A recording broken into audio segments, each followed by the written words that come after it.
Welcome to the Real Estate Leadership Show. My name is Cavender. And I'm Travis Hitt. We're here to give you another jam-packed value episode to give you. Today's topic is going to be, do I need a lot of money to buy a home? The misconceptions of that. Not always.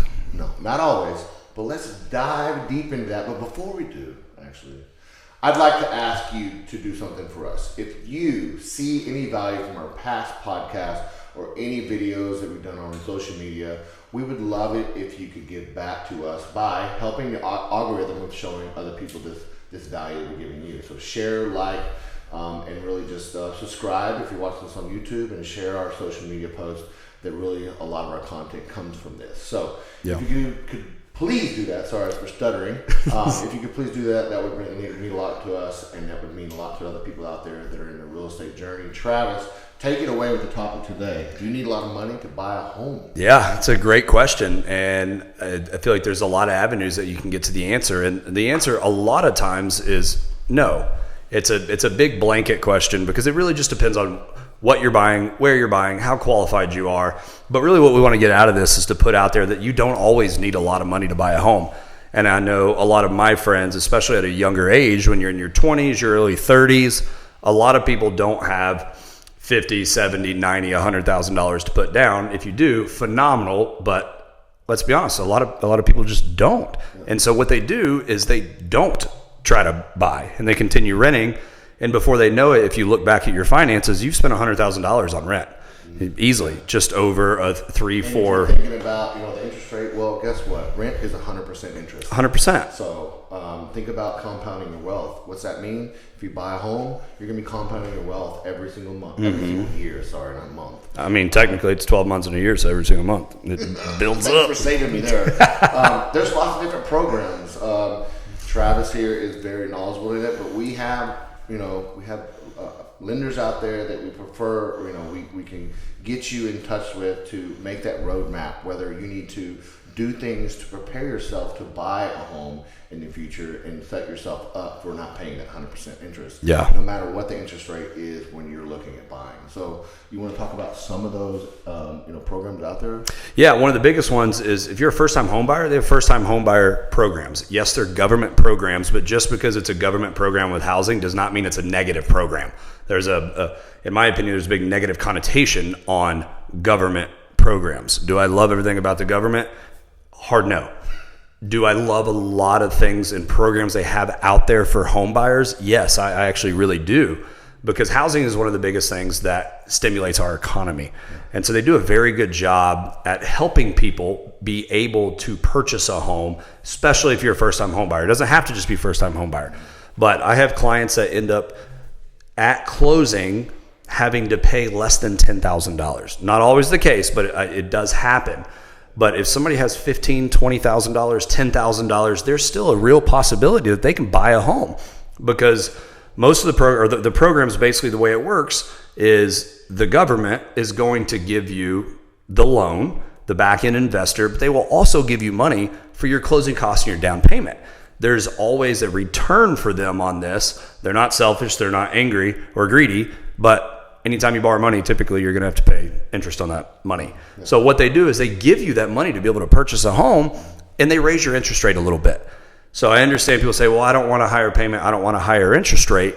But if they're giving you that money to buy a home and it's allowing you to build equity in that property, then it's worth it, because the thing that you have to think about is you can always refinance. As your income grows, as that property grows in equity, you can refinance to get that lower interest rate, but take advantage of those government programs initially that allow you to get out of the rental space and get into a home that is yours, that is building equity, that is a tax benefit. There's so many benefits to that. So many things. But if you wait, here's the thing. I'm sorry to cut you off. Yeah, no. The whole point of this whole podcast. Speak.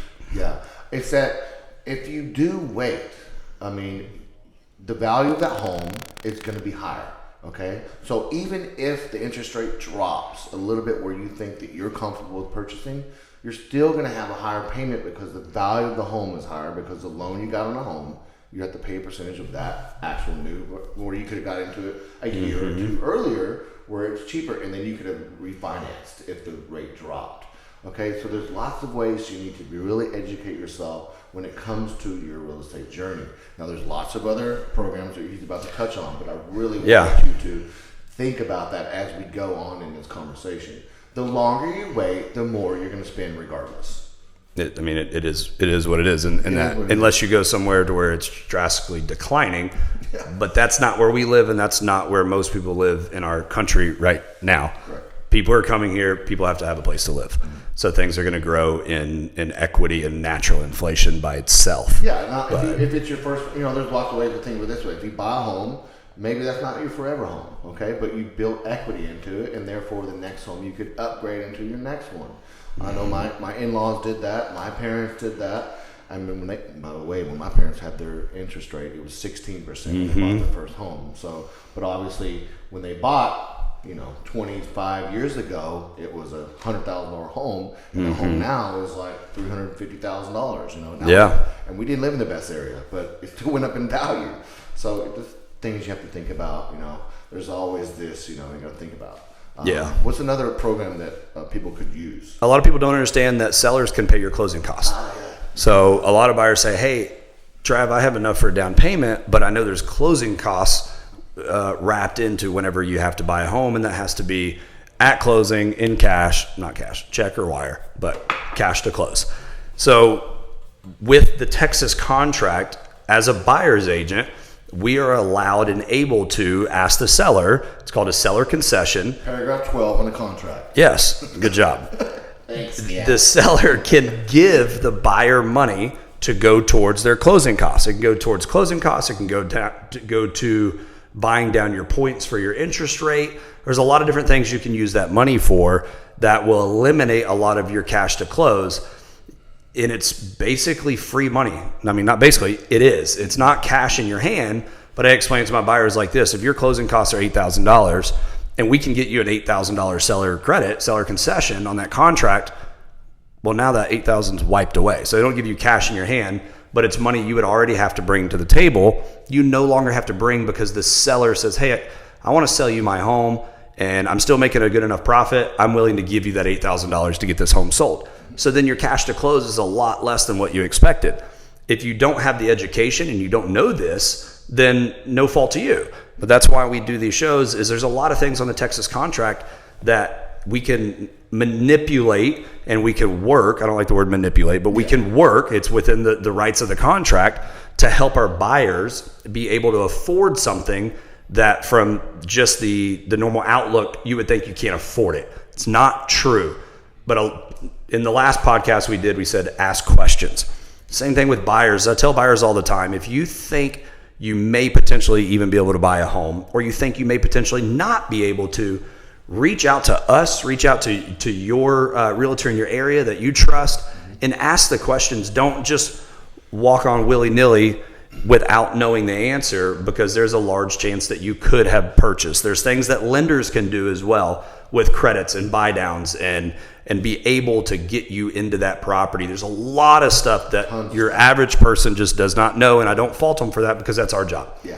But it's your job as a buyer or even as an agent, if you're watching this, it's our job to educate the people that we work with and allow people to make the most educated decision that they can based off of what we inform them of, rather than saying, I don't think I have enough money to buy, so I'm just going to keep pissing away money in rent. Excuse my French. Yeah. But that's what it is. And people are willing to just throw away money in rent when they don't realize, man, I could have bought that house that could have been mine. Yeah, exactly. I mean, every single year. I mean, what's the average number of people pay on rent a year nowadays? Now, the last average I think I did, it was right at about $27,000 for a 2-bedroom plus apartment or house in DFW. Earning that in equity each year, because that landlord is definitely doing that and making money off of you. So why do you think it's one of the biggest investments in America and the nation and the world? So get you some. Get you some. Sorry, we're way off track today. But the basis is this will be a shorter one because it really is hard to touch and explain a lot of the programs because it is situational. Person to person. Yeah, person to person, your financial background, what you have, what you qualify for. But the gist of it is there's a lot of programs out there that will allow people to be able to buy when they think, what's in my checking and savings and 401k, I can't buy it. It's not all about you. It's about two parties working together to get that home sold and get that buyer in the house. And it's crazy to see what people are willing to do to allow to make that happen. And we do it every single day. Is we make things happen that people don't think they can. And honestly, they probably can't. You can't on your own.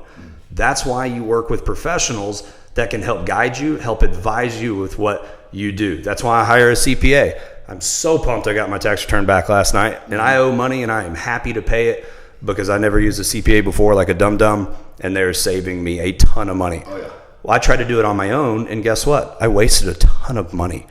And it's the same thing with real estate and people that don't know or have never bought a home is you're most likely wasting a bunch of money and potentially just spending what you don't need to because you think that you can't buy when you may be able to. But again, reach out to somebody that can help and guide you and advise you, just like we do with our medical professionals, our CPAs, anybody you work with. We place our trust in them.